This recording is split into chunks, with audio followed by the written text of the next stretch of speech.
Have you ever noticed that some Japanese kids are only 4 or 5 years old, yet they happily wipe tables, organize their toys, and even help clean the floor without anyone begging them? It almost feels like a secret parenting cheat code.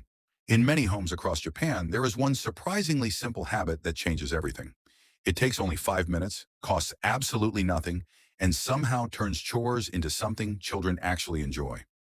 While many families think cleaning is a punishment, Japanese culture often treats it as a small daily adventure that builds confidence, kindness, and independence. And honestly, once you understand the idea behind it, you might wonder why the rest of the world makes cleaning such a huge drama. The magic starts with a concept deeply connected to Japanese parenting called shitsuke. People often translate it as discipline, but it is much more than strict rules or loud lectures. Shitsuke is about teaching good habits so naturally that they become part of everyday life. Instead of forcing children to clean after making a mess, many Japanese parents involve them from the very beginning. A toy comes out, and later it goes back. Shoes come off, and they are neatly lined up by the door. A meal ends, and everyone helps clear the table. It is not because kids are expected to be tiny adults. It is because responsibility is introduced in tiny, manageable pieces. Now here is the really cool part. Many families use what people often call the 5-minute reset. Before bedtime, before dinner, or before leaving the house, the entire family spends just 5 minutes cleaning together. No giant weekend cleanup. No marathon sessions that make everyone miserable. A simple timer starts, music might play, and everyone jumps in. Mom folds blankets. Dad organizes the entryway. Kids pick up toys or stack books. The goal is not perfection. The goal is momentum. Those 5 minutes send a powerful message that taking care of your space is something everyone shares. This connects beautifully with another famous Japanese philosophy called Kaizen, the idea of continuous small improvements. Kaizen teaches that little actions repeated every day create extraordinary results over time. A child who spends 5 minutes putting blocks away today learns organization. Tomorrow they learn consistency. A year later, they have developed a habit that many adults still struggle with. Instead of waiting for motivation, Japanese culture often trusts routines.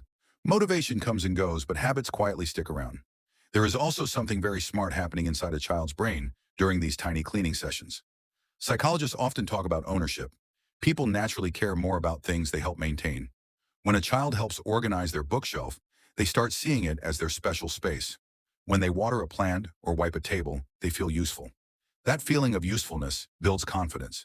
Instead of hearing, "You're too little to help," they hear, "You are an important part of this family." And wow, that small difference changes everything. Another Japanese value that plays a huge role is omoyari.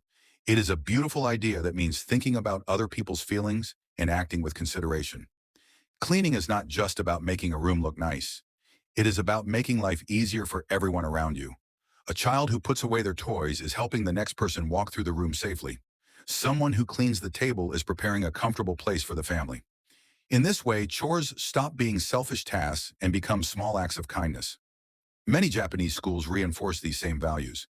In fact, students often help clean classrooms, hallways, and lunch areas instead of relying entirely on janitors. For many people outside Japan, this sounds unbelievable. But the lesson is not that children are free labor. The lesson is that the environment belongs to everyone, so everyone helps take care of it. Kids grow up understanding that respect is not only shown through words, it is shown through actions. The funny thing is that Japanese parents often avoid turning chores into endless negotiations. You might expect complicated reward charts or giant allowances, but many families simply treat cleaning as a normal part of daily life. Brushing your teeth, putting on shoes, cleaning your space, they all belong together. Because chores are not presented as some horrible burden, children are less likely to resist them. The task becomes ordinary instead of scary. And honestly, kids are incredibly good at reading adult emotions. If parents act like cleaning is torture, children quickly copy that attitude. Minimalism also plays a huge role in making this system work. Japanese homes are often designed around the idea that every item should have a place. Fewer unnecessary possessions mean less clutter and less stress. Imagine asking a child to clean a room packed with hundreds of random toys, clothes, and gadgets. That feels overwhelming. Now imagine a room where favorite toys have simple storage boxes and books fit neatly on a shelf. Suddenly the job feels possible. Children are much more willing to finish tasks that match their abilities. This idea is connected to Tokyo-style efficiency. Life in busy cities moves fast, and people look for smart systems instead of wasting energy. Japanese families often organize their homes so that cleaning happens almost automatically. Baskets are easy to reach. Labels help children know where things belong. Frequently used items stay close to where they are needed. The environment itself quietly teaches good habits. Rather than fighting against chaos every day, families build spaces that make success easier.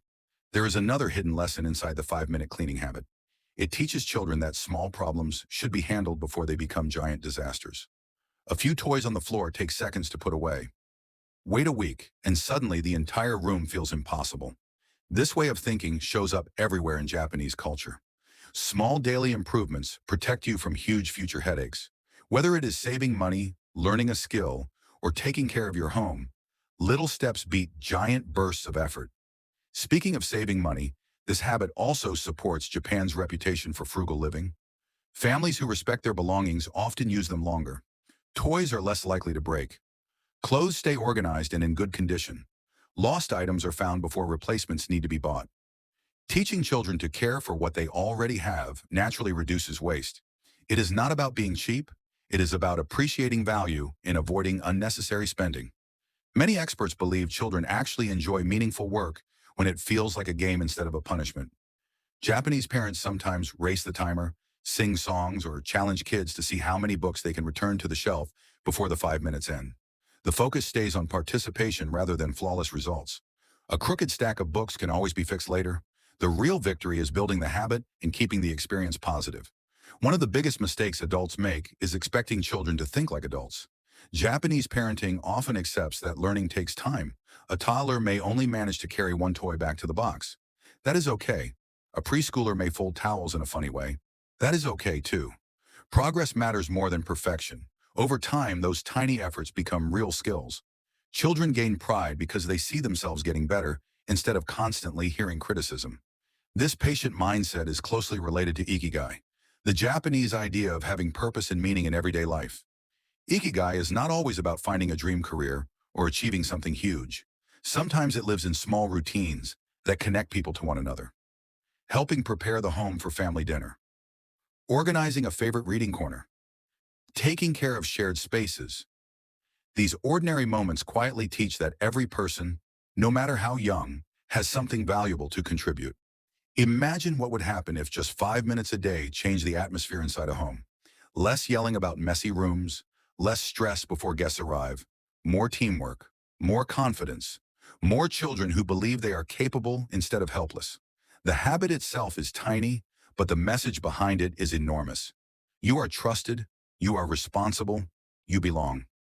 The real Japanese secret is not that children magically love chores. The secret is that they are raised to see chores differently.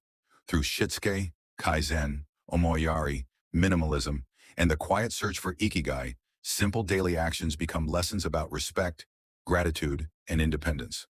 5 minutes of cleaning is never really about the floor or the toys. It is about building character one small step at a time. And maybe the biggest lesson of all is this. A happy home is not created by one person doing everything.